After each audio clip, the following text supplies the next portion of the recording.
ప్రపంచంలో కూడా టెక్నాలజీ పెరుగుతున్న కొద్దీ ఈ డిజిటల్ స్కామ్స్ కానివ్వండి, డిజిటల్ అరెస్ట్లు అని చెప్పి చాలా డైలీ కూడా ప్రతి ఒక్క సైబర్ క్రైమ్ ఏదో ఒకటి వింటానే ఉన్నాం. దానిపైన మనం ఎన్ని మాట్లాడినా కూడా కానీ రోజుకొకటి ఏదో ఒకటి జరుగుతూ ఉన్నది.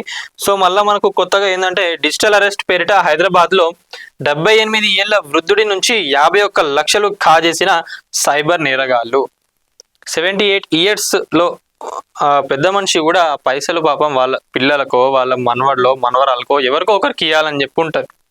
వాళ్ళని కూడా ఎట్లా భయపెట్టిస్తున్నారంటే, మీ పేరు మీ ఆధార్ ఏదైతే ఉందో గతంలో బాంబు పేలుడ్లు లేదా ఈ నక్సల్స్కి సంబంధించి వాటన్నిటికీ కూడా లింక్ అయి ఉన్నది. మీరు టెర్రరిస్ట్ దానికి మీ ఆధార్ కార్డు లింక్ అయి ఉన్నది, బాంబు పేలుడ్లో మీ ఫోన్ ఇది ఉన్నది అని చెప్పి వాళ్ళను భయభ్రాంతులకు గురి చేసి వాళ్ళ దగ్గర నుంచి వెళ్ళి 51 లక్షలు కొట్టేసిండ్రు. పాపం సైబర్ క్రైమ్ వాళ్ళని కూడా ఇక్కడ తప్పు పట్టాల్సిన అవసరం లేదు. వాళ్ళు కూడా చాలా ప్రయత్నాలు చేస్తున్నారు. వాళ్ళు కూడా ప్రతి సోషల్ మీడియాలో కానివ్వండి, ఇంకా ఇన్ఫ్లుయెన్సర్స్ సినిమా వాళ్ళతోని అందరితో చేపిస్తున్నారు. కానీ ఇలా ఆగడాల వల్ల వాళ్ళందరూ కూడా నమ్మేస్తున్నారు. నిజంగానే ఏమన్నా ఇన్వాల్వ్ అయిందేమో చెప్పలేము. మనం ఎప్పుడే ఇక్కడ ఏమైనా చేసినామా ఏందనేది ఒక థాట్లకు వాళ్ళు కూడా వెళ్ళిపోయి వీళ్ళందరికీ కూడా లొంగుతున్నారు.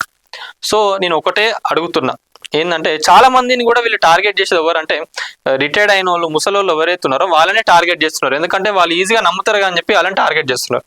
సో వాళ్ళకు సంబంధించిన పిల్లలు కానివ్వండి, చదువుకున్న వాళ్ళే ఉంటారు ఆల్మోస్ట్ చాలా మంది. మీరు చెప్పండి ఇప్పటి నుంచే ఇట్లాంటి కాల్స్ ఏమన్నా వచ్చినా లేదా ఎవరైనా కాల్ చేసి మీకు ఇలా బెదిరించినా ఫస్ట్ మాకు ఇన్ఫార్మ్ చేయండి.